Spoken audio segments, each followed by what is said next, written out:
Greetings, Captains! I am Yusril, and welcome to a look at the 3rd anniversary events for Star Trek Online from the Klingon point of view. Q has turned his attentions to the Empire. Some might debate whether or not that is a good thing. It is certainly an irritating thing. However, if you wish to deal with the meddlesome rogue, you may find him outside the Great Hall of Kronos, as well as in the Klingon Academy itself, no doubt befouling and tricking the cadets. The rewards are the same as for the Federation side, and of course, if you wish to challenge the rogue, well, truthfully, he's not really interested in a fight. I don't know why they took the shape-shifting out from last year. Pity, that was quite a nice little joke.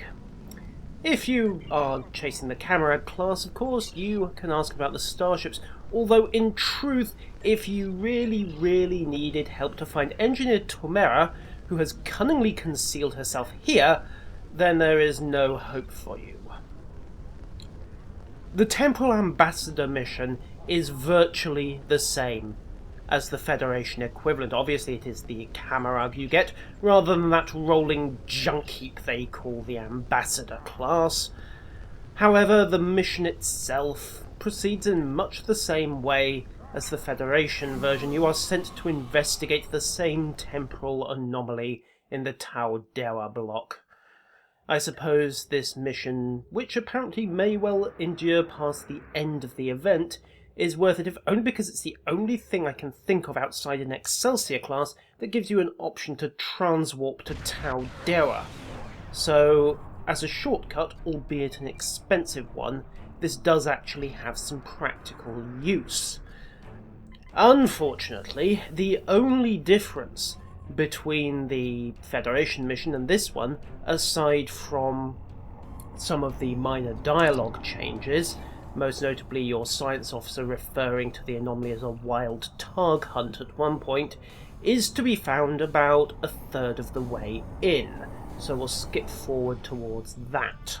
If you've played the Federation mission, you'll be familiar with the fact that at one point you have to arrange for this guard to be distracted so you can slip by him, and you do this by getting Vakel Shon to essentially yell weak-minded and indeed weak-spined insults. This time around, however... How can I assist you? I have a family. What would happen to them if I went and got myself killed doing something stupid? I wish you luck, but I don't think he is, well, spineless. He refuses to help, so we do what we should have done in the Federation version. We enlist the aid of a proper Klingon warrior. What do you want? Then a Klingon warrior you will have. I have longed to fight our alien overseers in single combat. Today is that day. For honor, for glory, for the Empire! And the mission proceeds much as it did in the Federation side from there. In fact, it proceeds exactly as per the Federation side. It's been a running complaint from Klingon players for most of the last 3 years that it often feels as though the game is designed from a Starfleet perspective and the KDF has to make do with leftovers and reheated content. Having the Klingon mission be a near-exact copy of the Starfleet one is only likely to reinforce these complaints, which is a shame, because Cryptic had been making steps towards giving the Klingons their own storyline and perspective. If there really is a Romulan faction in the works, then I have to wonder how much will be available from a story and mission team that already seems to be at its limit. More than that though, what disappointed me about the Klingon Temporal Ambassador mission was the missed opportunity. Imagine for a second that we don't have this mission. Instead, the Klingon captain is sent to shake down one of the new Camarade cruisers in the Tau Dewa block, falls foul of the anomaly, and winds up at the Battle of Narendra 3 just as the Romulans descend. Now, we know from other sources that the Romulan forces there consisted of 4 warbirds, so let's stack the player against 2 standard Doderadexes and 2 of the support-stroke-healing versions from the Volt Shuttle event and, if necessary, buff all four to turn it into a nightmare of a battle, and to cap it all, the blood wine wasn't due to be delivered until Tuesday.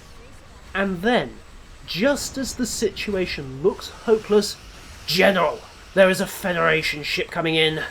It's the Enterprise." Of course, the hope spot lasts about 30 seconds before the anomaly swallows the Enterprise C, starting off the events of yesterday's Enterprise, and things carry on their merry way to Grethel. The Romulans board you, and after a room-to-room fight to repel them, you're called back to the bridge.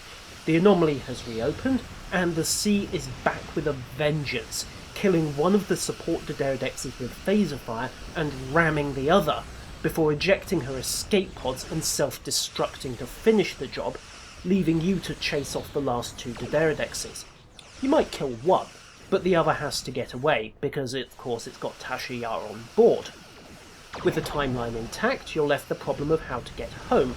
Fortunately, there's this temporal anomaly floating about, and a convenient Deus Ex in the form of the Pastak.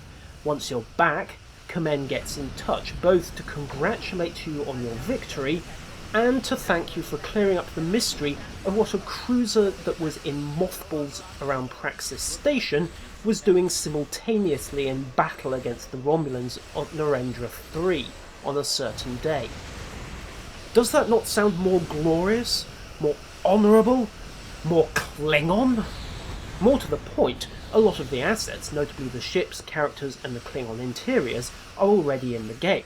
The main challenge out of any mission of this complexity would be the scripting, but the Temporal Ambassador certainly proves that in-mission cutscenes are possible, if not necessarily easy. Sadly, it is not to be. We have this mission instead. I am Yusril, and that has been the Klingon side of the 3rd anniversary event. Until next time, farewell. Oh yes, and for those of you who were wondering, the party patrol mission is also exactly the same. I am going to kill these pint-sized pests. Who's with me?